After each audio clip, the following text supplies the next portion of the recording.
Reels থেকে সহজে income করার সুযোগ পেয়ে মানুষ এমনই রিলস ছাড়া ধরছে যে ফেসবুক কোম্পানি এখন রিলস থেকে ইনকাম দেওয়া বন্ধ করে দিতে বাধ্যই হয়ে গেল। এই কথা শুনে আবার অনেক জনগণ খুব খুশিতে আত্মহারা যে আমরা কন্টেন্ট ক্রিয়েটররা মনে হয় এই ফোন দিতেই একদম গরিব হয়ে যাব, রিলস থেকে যেহেতু ইনকামই দিচ্ছে না। আপনি কি জানেন এখন ফেসবুকে ফটোস, টেক্সট অ্যান্ড স্টোরিজ থেকে কি পরিমাণের ইনকাম দিচ্ছে? অনেকেই একদম সিম্পল কিছু ফটোস আপলোড দিয়ে এক একটা ফটো থেকে $10-15 করে ইনকাম করতে পারছে। এরকম অনেক প্রমাণ আমি নিজেই পেয়েছি। তাই বলে যে এখন সবাই সমানে শুধু ফটোস আপলোড দেওয়া শুরু করে দিবে এমনটাও কিন্তু ফেসবুক কোম্পানি হতে দিবে না। দেখা যাবে ইউজাররা যখন আবার রিলসের মতো ফটো নিয়েও একদম পাগলামি শুরু করে দিচ্ছে, তখন ফেসবুক কোম্পানি হুট করে ফটোস এন্ড স্টোরিজ থেকে ইনকাম দেওয়া আবারও বন্ধ করে দিবে। তবুও এখন শিওর হয়ে বলা যাচ্ছে না যে রিলস থেকে যে ইনকাম দেওয়া বন্ধ করে দিল এটা কি সব সময়ের জন্যই বহাল থাকবে কিনা।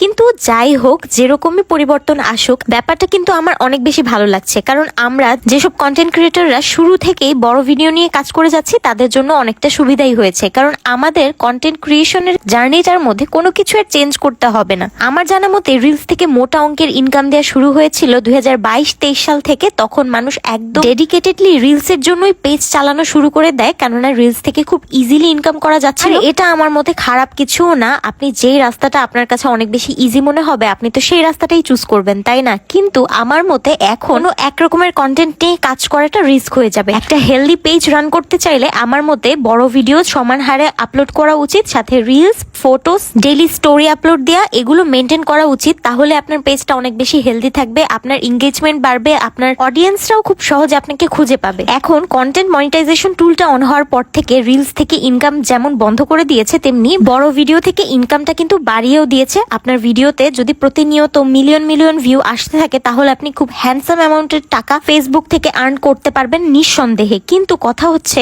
যারা এতদিন ডেডিকেটেডলি রিলসের পেজ চালিয়ে গেছেন, মানে পেজে সারাদিন শুধু রিলস আপলোড দিয়ে গেছেন আর এটা থেকে একটা ভালো অ্যামাউন্টের ইনকাম আসতো, তাদেরকে এখন খুব সহজে কন্টেন্ট মনিটাইজেশন টুলটা অন করে দিচ্ছে না। আর যদি কন্টেন্ট মনিটাইজেশন টুলটা পেয়ে জানো তাহলেও কিন্তু রিলস থেকে কোনো ইনকাম আসতেছে না। অ্যাটলিস্ট এই মাসের জন্য আমাদের কাছে এরকমই আপডেট আছে। হতে পারে 2 কি 3 মাস পর ঠিক হয়ে যাবে, কিন্তু এখন পর্যন্ত এরকমই সিনসিনারি আমরা দেখতেছি। যার জন্য আমি বলবো যারা শুরু থেকে একদম নিয়ম মেনে পারফেক্টলি পেজ রান করে গেছেন তাদেরই হচ্ছে সুবিধা। কারণ আপনি এক না এক দিক থেকে ইনকাম কিন্তু পেয়েই যাবেন, হোক বড় ভিডিও, হোক ফটোস অথবা রিলস। যেখান থেকে ইনকাম দেখ, আপনি যদি সঠিক নিয়ম মেনে চালায় যান পেজটাকে, আপনার একটা ফিক্সড অ্যামাউন্ট আসবেই আসবে। সেটা হোক এখন কন্টেন্ট মনিটাইজেশনের আগে অথবা কন্টেন্ট মনিটাইজেশনের পরে। আমার জানা মতে এই মার্চ মাস থেকেই মূলত সবাইকে গণহারে কন্টেন্ট মনিটাইজেশন টুলটা অন করে দেওয়া হয়েছে। এর মধ্যে কিন্তু অনেকেই আছে যাদের কন্টেন্ট মনিটাইজেশন টুল এখনো অন হয় নাই। ওনাদের হয়েছে কি, রিলস থেকে আর্নিং অফ হয়ে গেছে, ইনস্ট্রিম অ্যাড থেকেও আর্নিং অফ হয়ে গেছে, যেটা আমার কাছে অনেক বেশি দুঃখজনক লাগছে ব্যাপারটা। আর এটা নিয়ে কি করা যাবে এটাও কিন্তু কারো জানা নাই। এখন জাস্ট একটা কথাই বলবো, আপনার মনটাকে যদি দৃঢ়ভাবে স্থির করে রাখেন যে কন্টেন্ট ক্রিয়েশনটা চালায় যাবেন, তাহলে কিন্তু আপনার এই হালকা পাতলা ত্যাগ স্বীকার করতেই হবে। কনসিস্টেন্সি মেনটেন করার ট্রাই করেন। আর আমার মতে এখন ইউটিউবে একটু আস্তে আস্তে করে সুইচ করেন, কারণ ইউটিউব সাস্টেইনেবল বাট ফেসবুক একদমই না।